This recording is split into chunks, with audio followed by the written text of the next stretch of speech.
अक्सर हम सुनते हैं ना अपनी ज़िंदगी में कि जितनी बड़ी चीज़ आप अपनी लाइफ में पाना चाहते हो ना, सो उतना बड़ा विश्वास, उतना जिसे कहते हैं ना पक्का डिटर्मिनेशन आपके मन में होना चाहिए, तभी वो आपको चीज़ मिल सकती है। बट रियलिटी एक्चुअली इससे ऑपोजिट होती है। भले चीज़ बड़ी हो, लेकिन विश्वास अगर आपके मन में छोटा सा भी हो ना, बट पक्का हो, तो आप उस चीज़ को पा सकते हो। एक प्यारी सी कहानी सुनाऊं आपको। एक 8 साल का छोटा सा बच्चा अपने हाथ की मुट्ठी में 1 रुपया लेकर एक दुकान से दूसरी दुकान, दूसरी से तीसरी दुकान भागे जा रहा था। और पता है पूछ क्या रहा था? जिस भी दुकान पर जाता यही बात करता, अंकल आपके यहाँ ईश्वर मिलते हैं क्या?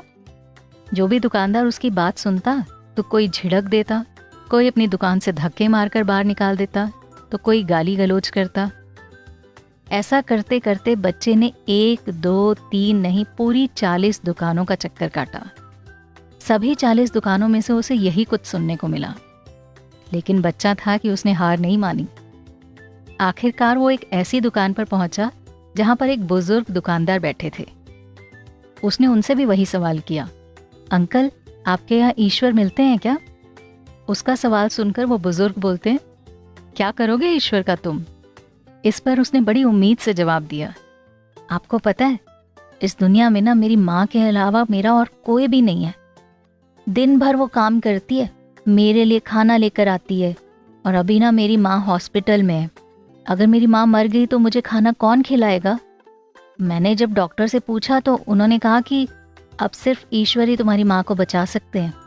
तो क्या आपकी दुकान पर ईश्वर मिल जाएंगे? इस पर वो बुजुर्ग मुस्कुराकर कहते हैं, हाँ मिलेंगे। कितने पैसे हैं तुम्हारे पास? बच्चे ने अपनी मुट्ठी खोलकर दिखाई और कहा, 1 रुपए।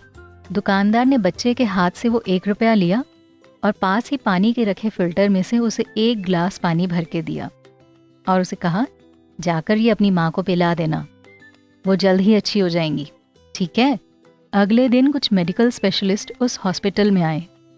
बच्चे की माँ का ऑपरेशन हुआ और वो जल्द ही ठीक हो गई। ठीक होने के बाद डिस्चार्ज के पेपर्स पर हॉस्पिटल का बिल देखकर उस महिला के होश उड़ गए। डॉक्टर ने उसकी चिंता देखकर उसे आश्वासन दिया और कहा, टेंशन लेने की कोई बात नहीं है, एक वृद्ध सज्जन ने आपके सारे बिल पे कर दिए, साथ ही ये चिट्ठी भी दी है। महिला चिट्ठी खोलकर पढ़ने लगी। उसमें लिखा था, मुझे धन्यवाद देने की कोई ज़रूरत नहीं है, आपको तो स्वयं ईश्वर ने बचाया है, मैं तो सिर्फ एक जरिया हूँ। अगर धन्यवाद देना ही है तो आप उस अपने बच्चे को दीजिए जो सिर्फ 1 रुपया लेकर नासमझों की तरह ईश्वर को ढूंढने निकल पड़ा। उसके मन में ये विश्वास था कि एकमात्र ईश्वर ही आपको बचा सकते हैं। सच बताऊं तो बड़े बड़े विश्वास देखे हैं, लेकिन इससे बड़ा नहीं। इसी को कहते हैं सच्चा विश्वास। ईश्वर को ढूंढने के लिए करोड़ों रुपए दान करने की जरूरत नहीं होती। अगर मन में अटूट विश्वास हो तो वो 1 रुपये में भी मिल जाते हैं।